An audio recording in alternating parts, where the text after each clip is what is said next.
Você está em território livre.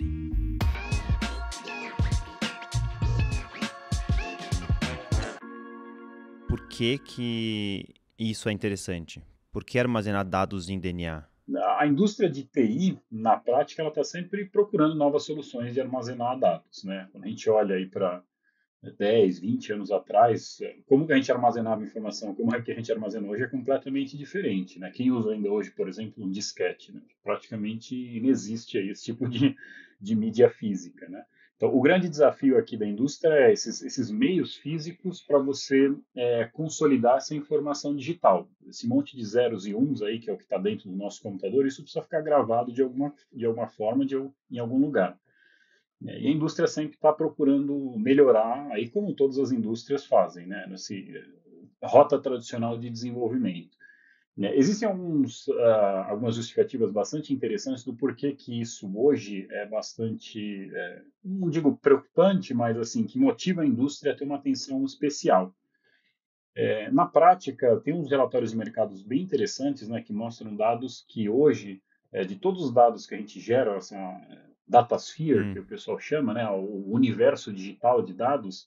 Então, por exemplo, esse dado que a gente está gerando aqui nessa nossa conversa, né, a câmera captura aqui a minha imagem, transforma num punhado de zeros e uns e passa para você.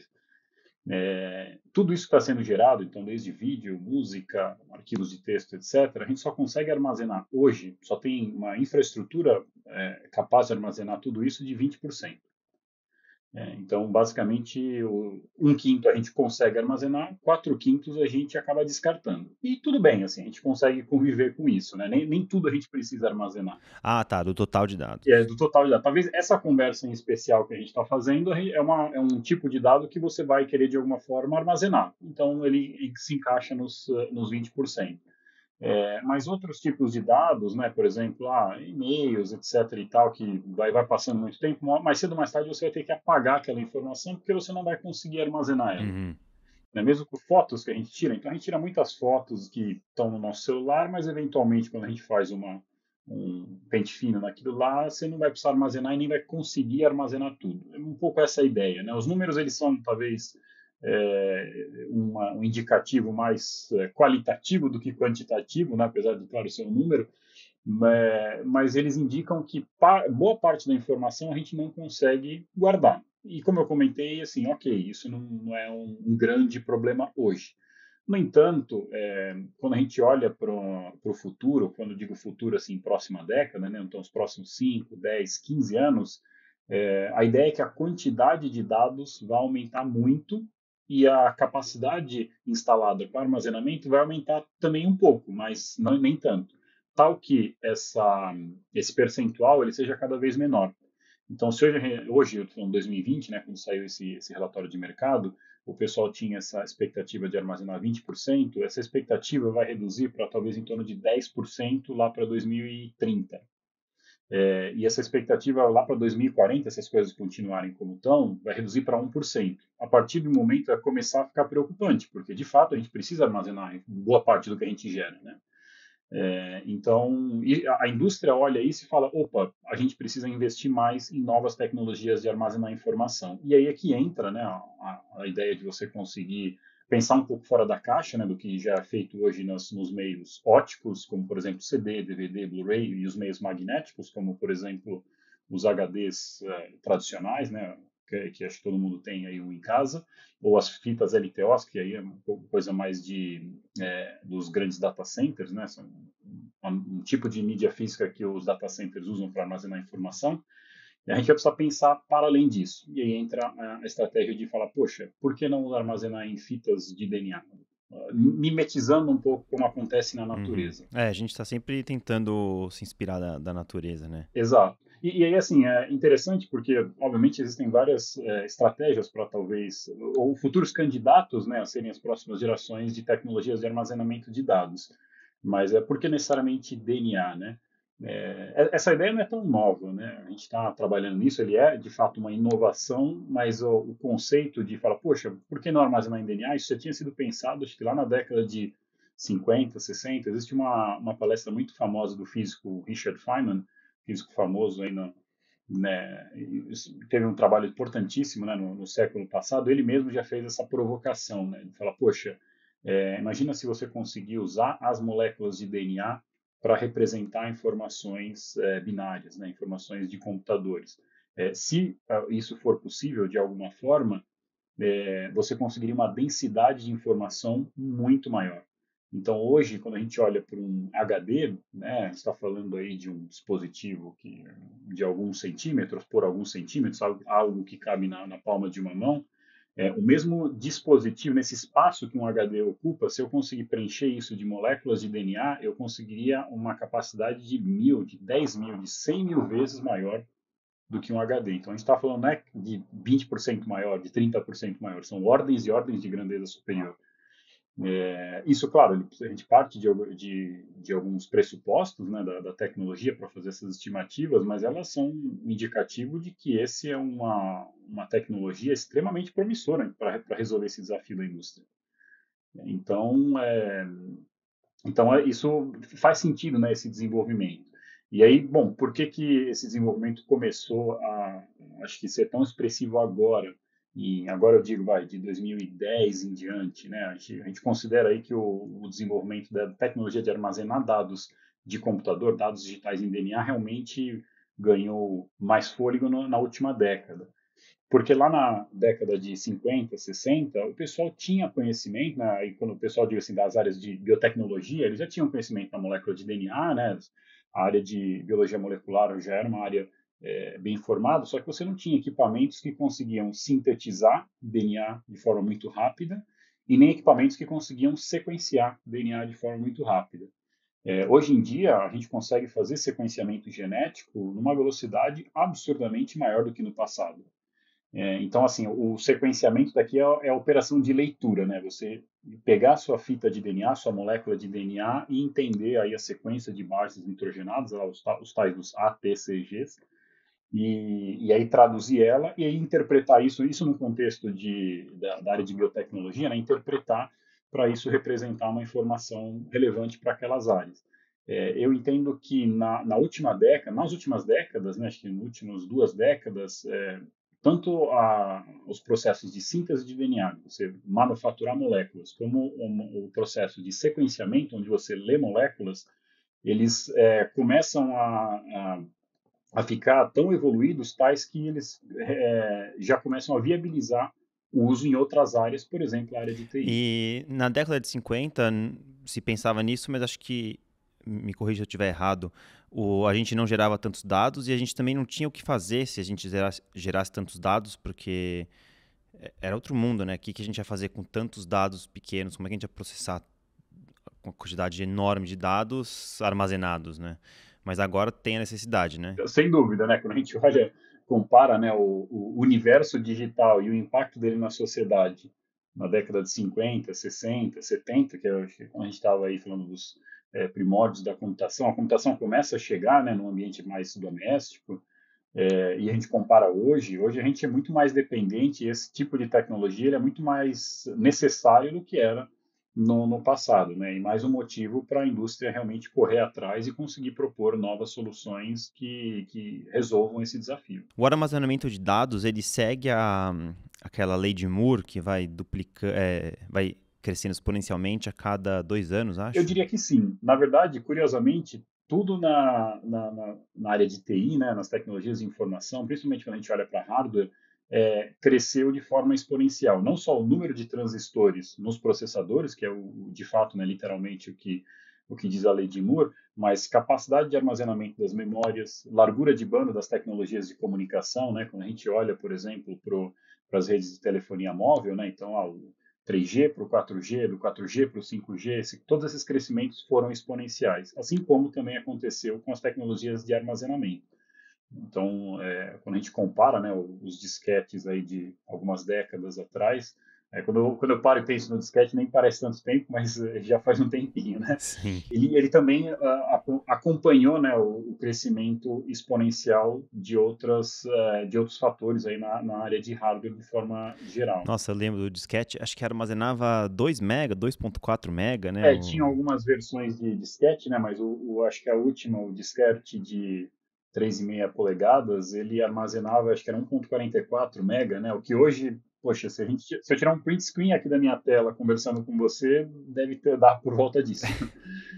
Para você ver como, de fato, né, faz sentido, né?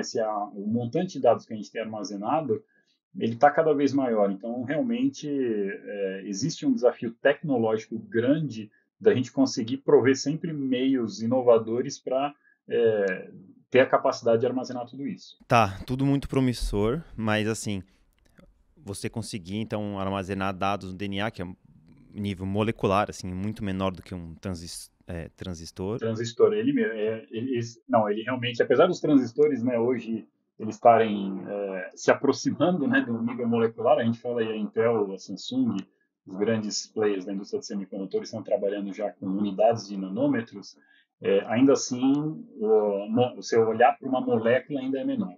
Então, realmente é bem pequeno. Como que a gente vai transformar lá as 4 letrinhas do DNA em dados binários para computação?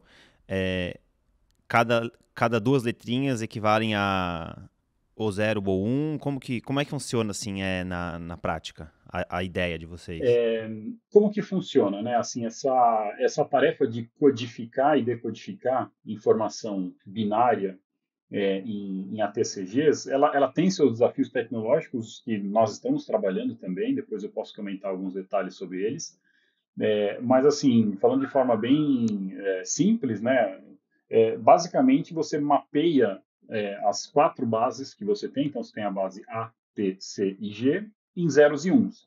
Então, a forma mais simples de fazer o mapeamento por exemplo, eu falar que cada vez que aparece um 00, eu represento por A. Cada vez que aparece um 01, eu represento por um G. Cada vez que aparece um 10, eu represento por um T. Hum, E cada vez que aparece um 11, eu represento por um G. é o Um C, C, o acho. C, desculpa, o A, T, C e G. Isso não importa muito qual que é qual, né? Mas você tem Sim, 4 sim. opções Ah, então cada iniciais. letra ela representa 2 dígitos, no caso, Exato. em Tem uma vez de figura um. desse mapeamento que ele mostra de forma didática, né, como que a gente faria essa tradução dos ATCGs. Então, aí que eu comento, né, assim, na verdade ele tem mais coisas que a gente precisa fazer, uma simples mapeamento por si só não funciona, mas ele representa um pouco do conceito, né? Mas é basicamente você escrever as informações ao invés de zeros e uns em ATCG. Um alfabeto de 4 letras ao invés de um alfabeto de 2 letras. Uhum. Você consegue compactar os dígitos e também compactar porque a molécula é muito pequena, né? Exato. Deixa então, em vez de eu perguntar um dos desafios aqui, eu te perguntar quais são os principais desafios que vocês estão mapeando aí para desenvolver essa tecnologia. Essa tecnologia, né, então, quando a gente fala dos desafios, né, por que que isso já não é uma realidade? Né? Já existem equipamentos que sintetizam DNA e que sequenciam DNA para o pessoal da área de biotecnologia. Né? Por exemplo, como é que o Instituto Butantan sabe que tem uma nova cepa de algum tipo de vírus, né? Do Covid, por exemplo? Porque eles fazem o sequenciamento e aí conseguem essa informação do vírus, do ser vivo. Né? Então, isso já é comum, né? E inclusive é tão difundido, né, pelo fato do avanço da tecnologia, que muita gente já tem. Então, por que isso não é uma realidade? O grande desafio da indústria de TI é o throughput, né, o desempenho. Você precisa sintetizar muito e você precisa sequenciar muito para ser interessante para a indústria de TI. Quando você olha, por exemplo, um sequenciador, hoje, que seria, digamos, o equipamento de leitura, né, que a gente usaria, você conseguiria talvez, ou você demoraria talvez 1 dia, 2 dias para ler um arquivo de 1 mega. Isso, obviamente, não faz sentido, né? Imagina, se você oferecer isso para uma empresa de TI, isso não faz sentido nem há décadas atrás. Então, acho que o grande desafio hoje, o grande gargalo hoje da tecnologia é você conseguir adaptar o que já existe no mercado de biotech para essa realidade da indústria de TI. E com isso dá o que a gente chama de throughput, né? Esse desempenho de leitura e escrita. Escrita é a mesma coisa. Talvez escrita é um dos principais desafios ainda, nem tanto da leitura. Você vai sintetizar essas moléculas, que também é um processo difundido na área de biologia molecular, na área de biotecnologia. Hoje você demoraria também dias para você sintetizar alguns kilobytes, alguns megabytes de dados. Qualquer língua é mais difícil escrever do que ler, né? Tem... Exato. Então, eu digo assim, por que a gente considera que o gargalo ainda está mais na operação de escrita, de você sintetizar moléculas de DNA? Porque, mesmo que a leitura ainda for mais devagar, ainda assim existe um nicho, nem tão nicho, mas, bom, ainda posso classificar como um nicho na área de armazenamento de dados, que é o que a gente chama de cold storage, ou os dados de arquivamento. Então, imagina que, sei lá, teve uma sessão no Congresso que foi gravada, todos aqueles dados, eles precisam ser gravados, eles precisam estar lá para sempre, nesses dados, mas não é um dado que você acessa sempre. Então, ele é um tipo de dado, né, que você coloca lá para arquivamento, que você até tolera escrever ele bem devagar, ou se tiver que ler, você lê ele bem devagar.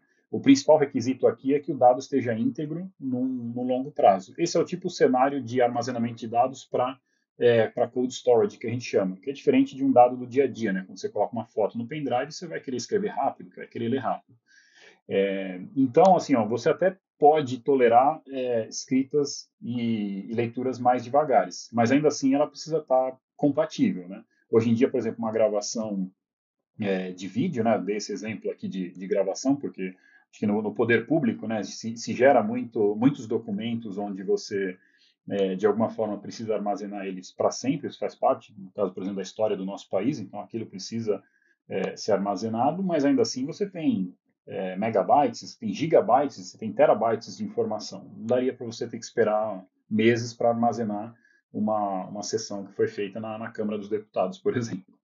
Então, isso realmente, a escrita eu acho que é hoje um dos principais gargalos para a gente vencer e tornar essa tecnologia realidade. Tá, e a minha dúvida é sobre o acesso a porções aleatórias do DNA, porque assim, o DNA é gigante, às vezes eu não quero ler tudo, eu preciso só de um pedacinho. Digamos que a gente consegue escrever, consegue ler rapidinho, mas existe já alguma perspectiva de como a gente leria um meio do DNA? Como é que a gente faria para não ter que descompactar todo o material para poder acessar o dado? Essa é uma pergunta bem interessante e aí já te adianto um desafio em aberto ainda também. Essa pergunta ela precisa ser respondida, claro, para a tecnologia virar realidade. Mas só para fazer um comentário que eu acho que é interessante, né? Como é que a gente imagina essa tecnologia? Na prática, diferente do que acontece nos seres vivos, né? Por exemplo, no ser humano, onde você tem uma fita extremamente longa de DNA, a gente imagina que a tecnologia de DNA da Storage vai usar pequenas fitas para representar essa informação. Então, normalmente, a gente está trabalhando com hipóteses aí de fitas de 100 a 300 pares de bases para representar a informação. Então, são pequenas fitinhas que vão conter pedaços do seu arquivo, e aí, quando você vai precisar resgatar esse arquivo, você sequencia algumas dessas fitas e monta esse arquivo novamente. É mais ou menos assim que a gente imagina que a tecnologia vai funcionar. E aí, indo direto na sua pergunta, né? Então, bom, eu vou ter lá um frasco de laboratório onde eu vou ter teras e teras bytes de informação e eu não preciso, talvez, ler todo esse montante de informação, quero ler só realmente o que eu preciso. E esse também é um desafio em aberto, né? Existem algumas estratégias, inclusive, que o pessoal usa na área de biotecnologia para você conseguir fazer um acesso dessa informação que, digamos, está misturada num pool muito maior.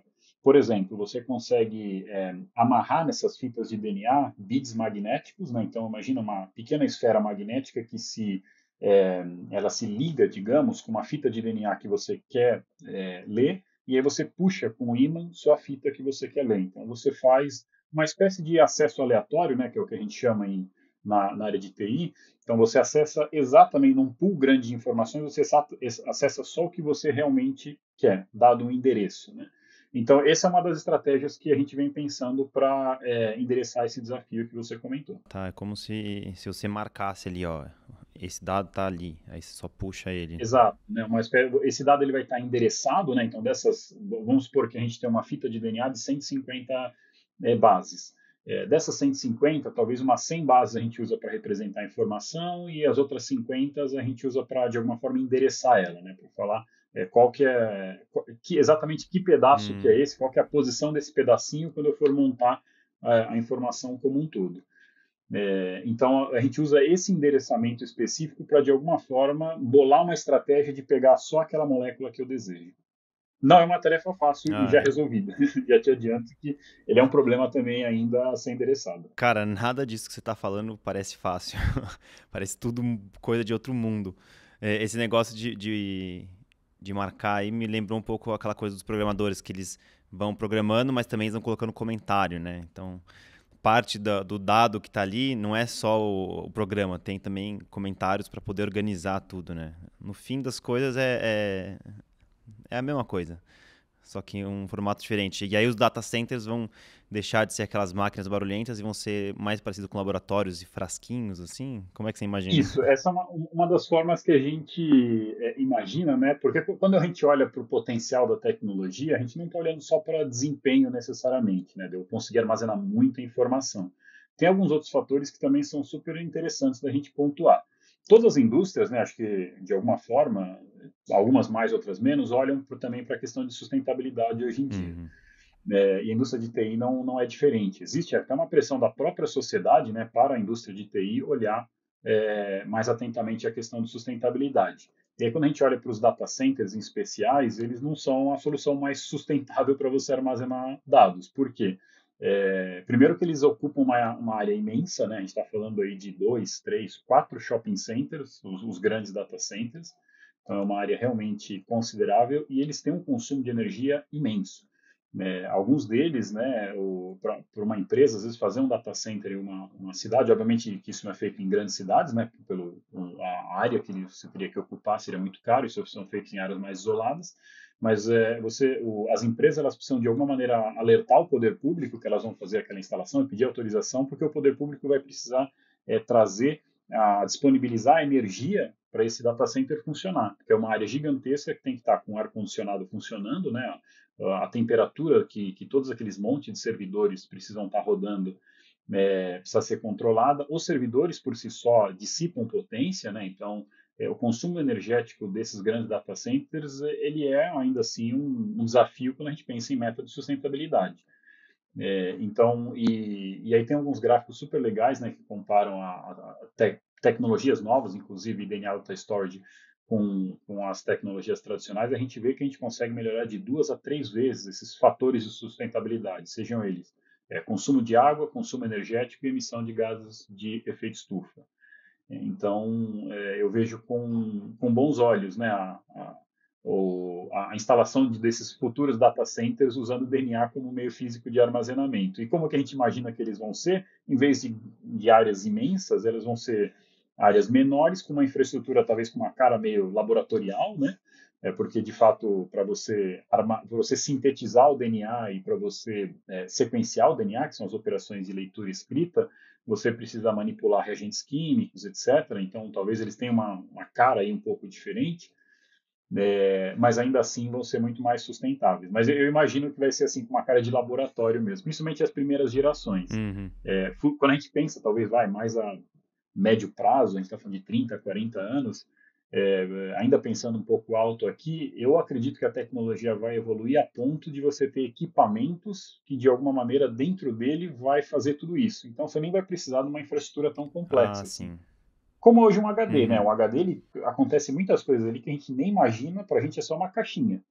Né? Mas ele tem lá o disco, tem o cabeçote do HD que faz a polarização magnética, né? São pequenos imãzinhos que representam os zeros e uns naquele disco. Então ele tem toda uma complexidade que ficou embarcada e, digamos, meio que escondida, né? Dentro dessa caixinha. Eu acho que a tecnologia de DNA Data Storage ainda vai chegar lá. Não nas primeiras gerações, mas vai Hum. chegar lá. Não, as primeiras gerações são sempre meio para aquele público bem tarado pela coisa e bem difícil de entender e difícil de operar. Aí depois vai facilitando, né? E eu ainda tenho, assim, quando a gente olha para as futuras primeiras instalações, né, de data centers com DNA Data Storage, eu acho que a questão de sustentabilidade vai ser um fator extremamente importante para a adoção dessa tecnologia.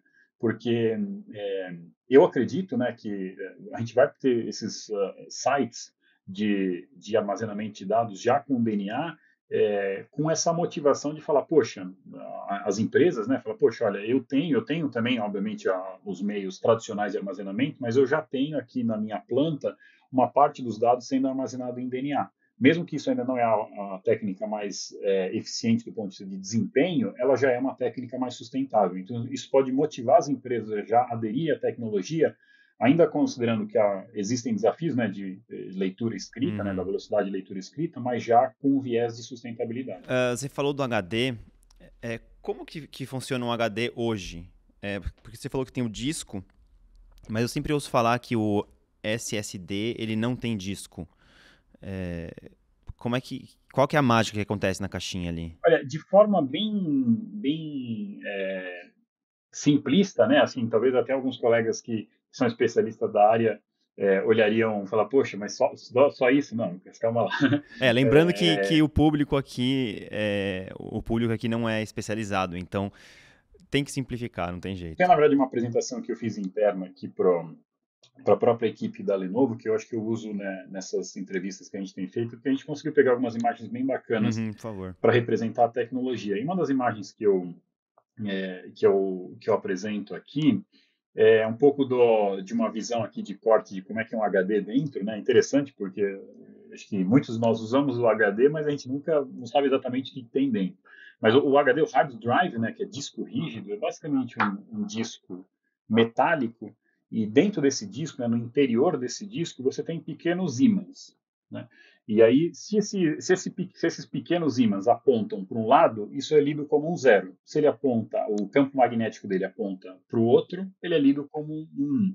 Então, assim, a direção desse ímã, do campo magnético desses pequenos imãzinhos, ele é interpretado como 0 ou 1. Hum, Então, como é que você faz a operação de escrita? Né? Vem o cabeçote no disco rígido e aí ele polariza para um lado ou para o outro, conforme, se ele quer escrever um 0 ou 1. E como é que ele lê? Ele passa, né? O cabeçote também passa, ele detecta se o campo está apontando para um lado ou está apontando para o outro e interpreta isso como um 0 ou como 1. Então, esse é o conceito de um HD. Agora, por exemplo, um CD, né? Como é que funciona um CD, que é um meio óptico? Um CD nada mais é do que também ele é um disco rígido, né, para todos. Bom, ele é razoavelmente flexível, mas nem tão flexível como uma fita, né? Mas quando você olha tanto para o CD como para o Blu-ray, na verdade, ele tem pequenos pontinhos que aí se tem um pontinho ou não tem o um pontinho, pode ser interpretado como um zero ou como um. Então, é um pouco desse o que raciocínio, né? loucura. Eu já imaginava assim, mas eu não tinha a clareza. E, e como é que funciona o chip? Porque para mim também é outra bruxaria, assim, de fazer, que nem você falou agora, as empresas de ponta, elas fazem transistores em nanômetros. Isso é muito pequeno. Aí a gente vê aquele pessoal com aquelas roupas de laboratório para não contaminar e não ser contaminado. Isso, as famosas salas limpas, né? É, que inclusive a gente tem uma aqui no IPT, fica até o convite se um dia você quiser visitar e a gente pode até gravar alguma coisa lá, tem bastante coisa bacana para a gente mostrar. Aonde que é o IPT? O IPT ele está localizado na cidade universitária da USP. Hum, A gente até confunde um pouco, né, o público externo, parece que a gente é da Universidade de São Paulo. A Universidade de São Paulo é uma autarquia do governo e o IPT também ele responde para o governo, mas o IPT ele é uma empresa SA, né, como a Petrobras e hum. outras empresas. Mas a gente está do campus, ou anexado ao campus da cidade universitária, então fica no Butantã, na zona oeste da cidade de São Paulo, e lá tem, enfim, uma infraestrutura muito boa, né? E acho que nessa área de microfabricação e salas limpas, a gente tem realmente uma infraestrutura única aqui no Brasil para produzir coisas super bacanas. Mas, então fica comigo. Desculpa, você tinha perguntado? Eu tinha perguntado do chip.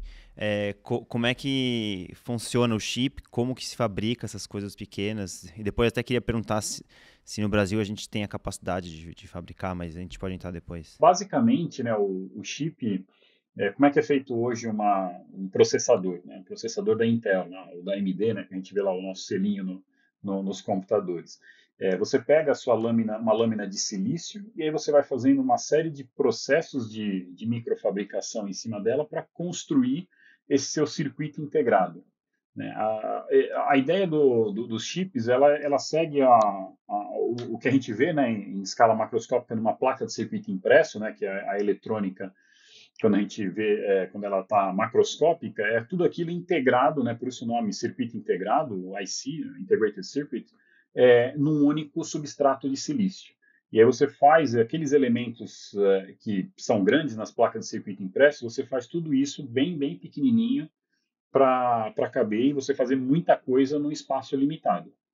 E aí você consegue, de alguma forma, ganhar um desempenho elevado, né? Assim, de forma bem, bem genérica. E essa placa de silício é por onde vai passar a eletricidade que vai alterar ali os transistores. Exato, exato. É que os circuitos digitais, especificamente, né? Então, processadores, memórias, né? Que trabalham lá com seus zeros e uns, eles basicamente são construídos de transistores. São pequenas chaves microscópicas, chaves em estado sólido, né? Porque não tem, né, não é uma válvula, você não tem nenhum tipo de movimento, nada do tipo. Então, é uma chave de estado sólido que a partir desse chaveamento desses pequenos elementos você consegue representar a informação, né, então esses zeros e uns, e fazer contas. Basicamente, um processador é isso, ele faz conta com zeros e uns. E aí, a partir disso, você consegue fazer tudo que a gente vê no computador. Né? E a produção desses chips, porque com a questão da Covid, com a questão da tensão entre Estados Unidos, China e Taiwan, fala-se muito em soberania tecnológica, por exemplo. Você ter o poder de fabricar a sua própria tecnologia, porque se a China entra em guerra com Taiwan, aí a gente fica sem chip. O Brasil, ele tem a capacidade, ou já teve a capacidade de produzir esse tipo de semicondutor? Infelizmente não. Eu acho que esse é, como você mesmo comentou, aí, um dos tópicos mais quentes ultimamente, né?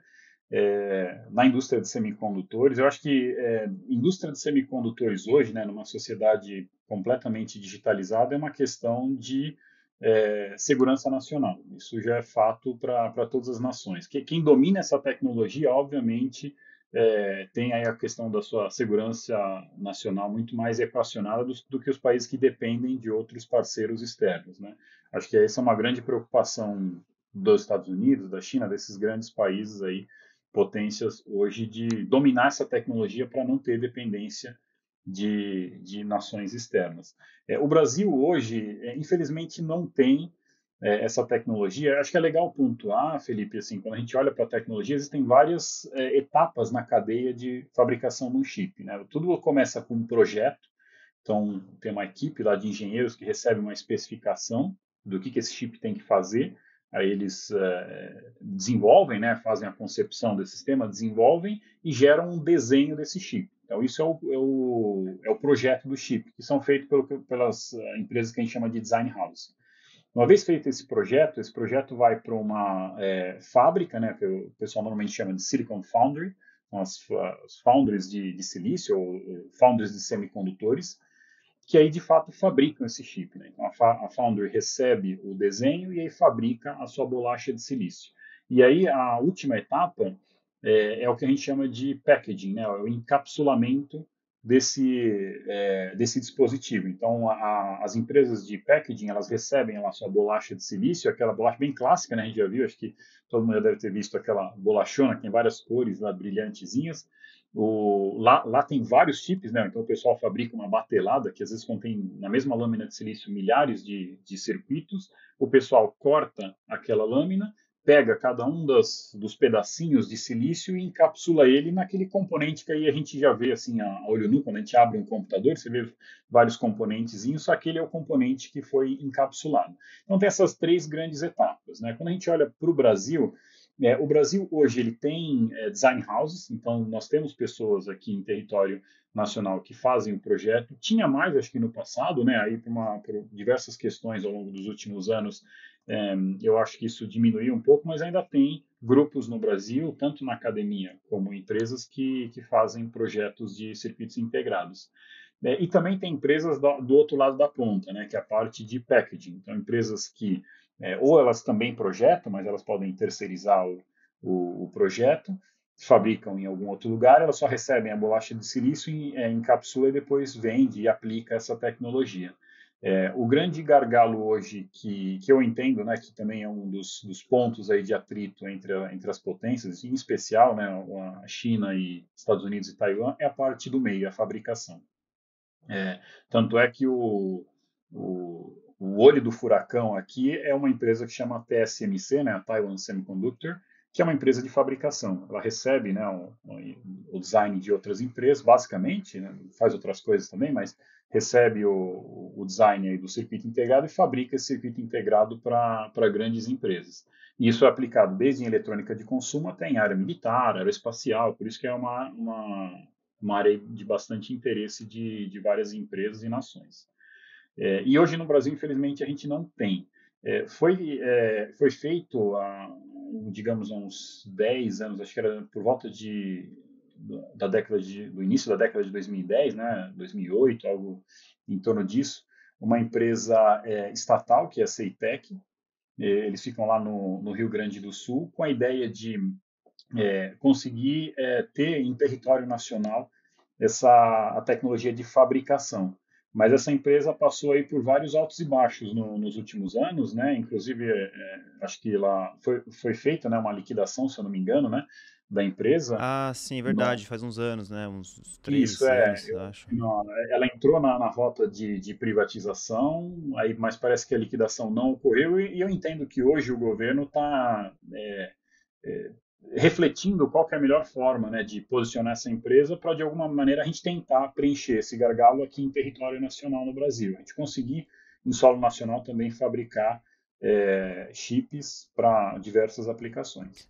Porque é interessante. Sim, cliente não vai faltar e o número de pessoas que precisam colaborar para conseguir fazer isso é enorme, né? Então deve gerar muita produção científica, emprego. Exato. É que assim, você sustentar essa indústria em território nacional é bastante desafiador. Não é uma tarefa fácil. Tanto é que por isso, né, que ela virou hoje uma espécie de nicho aí em algumas nações especificamente, e realmente está bastante concentrado, né, esse know-how em algumas empresas. Então, os desafios vão desde assim, mão de obra extremamente especializada, para um know-how que demora para você construir, para a necessidade de equipamentos também muito, muito caros, né? Então, a gente está falando para a gente montar aí uma planta de fabricação, você precisa investir bilhões de dólares e isso, na verdade, precisa retornar em alguns anos, porque rapidamente essa tecnologia já se defasa. Então, você já tem novas tecnologias que aí se você não conseguir retornar o investimento no curto prazo, dificilmente você consegue tornar esse negócio sustentável. Então, tem vários desafios aí que cercam, em especial aquele bloco de fabricação, que tornam um desafio para todos os governos, no Brasil inclusive, você alavancar essas indústrias em território nacional. E, Bruno, o que você recomendaria então para alguém que quer entrar nessa área de fabricação de semicondutores, projeção de semicondutores, bioinformática? Se você falasse com o Bruno com 16 anos, o que você ia falar para ele? Acho que essa é uma ótima pergunta, se parar para pensar aqui. É, ele é um caminho realmente desafiador, né? Eu acho que o primeiro passo, quando a gente pensa, mais para área de semicondutores, eu entendo que tem algumas graduações que elas são mais próximas aí do tipo de mão de obra, né, que essas indústrias precisam, né? Talvez o pessoal aí que vem da área de eletrônica, acho que já é meio caminho andado, mas tem espaço para muitas outras graduações, mesmo o pessoal de outras engenharias, né, em especial, então engenharia de materiais, engenharia química, Uhum. que de alguma forma tem know-how, né, na sua formação básica que interessa a indústria de semicondutores. Uma coisa é fato, né, que eu diria para uma pessoa de 16 anos hoje. É uma longa jornada até você ter o conhecimento para ser absorvido pela indústria. Porque normalmente, muito do que se aprende, né, para você poder atuar nessas indústrias, acaba sendo até tópicos de pós-graduação mesmo, né? São poucas as graduações hoje em território nacional que te dão uma formação para você já sair trabalhando na indústria. Acaba sendo assim mais uma especialização para quem brilha os olhos, né, durante as experiências que você vai ter durante a sua graduação, em especial acho que nas engenharias, Uma vez que você tem esse interesse, talvez você vai precisar procurar tópicos relacionados à área na sua pós-graduação para conseguir entrar nesse tipo de indústria. Tem que ter muito foco e disciplina, então, né? Porque é difícil você ficar ali martelando uma coisa e não ver os frutos, né? Assim, demora muito. A educação tem um pouco disso, né? Precisa de paciência, né? É, Ele é uma área que a gente tem outras áreas aí que às vezes estão bastante aquecidas, que você consegue se capacitar mais rápido e ser absorvido pelo mercado. Essa é uma área que ela demanda, né, uma formação aí mais longa e também uma formação continuada, porque ela é uma área que ela muda muito rápido, né? Então, a cada 1 ano, 2 anos, você está tendo novas tecnologias, você vai precisar estar sempre se atualizando para estar competitivo no mercado. mais difícil que médico, hein? É bem, bem desafiador. Mas é possível, mas é Ah, possível. sim, é possível. A gente tá vendo você aí, firme e forte, com o projeto, como que chama? Prometheus, né? O projeto Exato, de... projeto Prometheus. Prometheus, a gente chama de projeto, mas hoje eu gosto até de trocar o nome para uma iniciativa, né? Porque a gente tem abraçado aí diversos desafios e tem uma missão até mais ampla do que para um projeto específico. Mas o projeto Prometheus, ele veio aí dessa parceria do IPT com a Lenovo, né? A gente começou esse projeto em 2021, então a gente completou aí faz pouco tempo 1 ano e meio de projeto, com esse desafio, né, da gente mapear os gargalos que existem hoje, os gargalos tecnológicos que existem hoje para a DNA Data Storage e propor soluções inovadoras para vencer e endereçar esses desafios. Esse é o nosso grande objetivo no projeto. A gente selecionou alguns desafios em especial, né, que são a parte de síntese de DNA. Então, a gente tem trabalhado aí com tecnologias e todo o know-how, né, que o IPT tem aí desenvolveu nas últimas décadas de microfabricação. A gente está aplicando isso para fazer sintetizadores miniaturizados, né? A ideia é que a gente consiga miniaturizar e paralelizar esse processo para que ele aconteça muito rápido e aí você conseguir escrever informação de uma forma que seja interessante para a indústria de TI. Acho que esse é um dos principais gargalos que a gente tem olhado. Um outro gargalo que também está no nosso radar é a parte de codec, que a gente chama de codificação e decodificação dessa informação. Então, aquela descrição que a gente tinha feito, né, quando eu comentei que ela era muito, muito simples, né, um simples mapeamento, ele não resolve, porque você precisa escrever essa informação que é originalmente binária numa sequência de bases, tal que você enderece alguns desafios, como, por exemplo, erros. Né? Quando você sintetiza o DNA, quando você sequencia o DNA, alguns erros vão acontecer. Só que isso pode não ser. Algumas aplicações na área da indústria de TI não admitem esses erros. A mesma sequência de zeros e uns que você escreveu tem que ser a mesma sequência que você leu. Então você tem várias estratégias aí matemáticas extremamente rebuscadas para você conseguir garantir a integridade da informação quando você passa por todo o pipeline de leitura escrita. Esse é um dos desafios também em aberto, né? Você fazer isso é difícil. Agora você fazer isso de forma eficiente é mais difícil ainda. E esse é um dos desafios que a gente abraçou. E tem que ser consistente, né? Porque a natureza, assim, a biologia, ela até aceita um erro ou outro, aí se é muito erro, não aceita e viabiliza o ser vivo. Agora, na informática, se tem erro, aí já é outra coisa, né? É que nem quando você vai falar chinês, você quer falar mãe querida e você fala, tipo, sei lá, vaca querida. Porque só mudou um pouquinho assim, mas é uma coisa completamente diferente. Exato.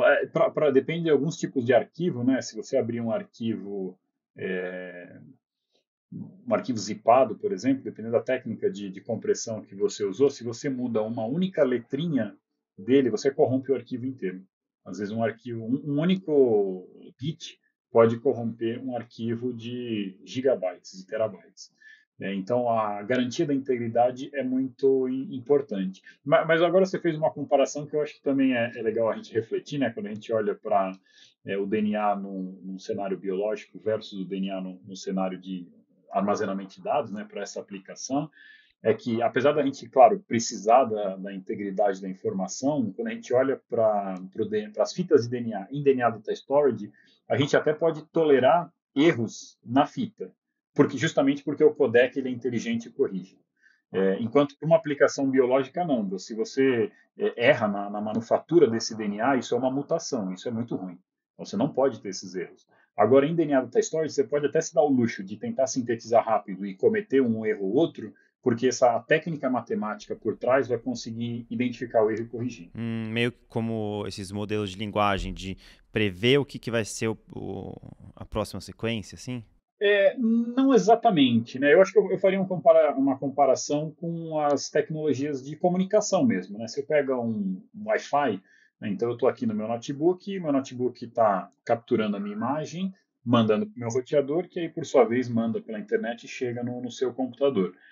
Toda vez que o meu computador se comunica com o roteador, eventualmente alguns erros vão acontecer. Mas por que a gente não vê esses erros aqui quando você está recebendo os meus dados? Porque o próprio protocolo de comunicação Wi-Fi ele consegue corrigir isso. Uma forma mais simples de corrigir é mandando redundância. Você manda um pouco a mais e aí se corrigir, se tiver algum erro lá no meio do caminho, esse a mais você consegue identificar o erro e corrigir. Essa é uma forma simples. E por isso que isso é desafiador, porque assim você até pode mandar redundância, você manda coisa a mais, você armazena coisa a mais quando eu olho para a área de armazenamento de dados. Só que também se você armazena muito a mais, aí você vai perder desempenho. Então, o quanto a mais que você vai fazer e a forma que você vai fazer tem que ser muito inteligente, tal que você proponha algo que com um desempenho elevado. Interessante. Legal, Bruno. Cara, queria agradecer aí pelo papo e até uma próxima. Tô esperando o meu HD num tubinho de ensaio ali. Perfeito, fica aí o nosso compromisso. Nosso compromisso.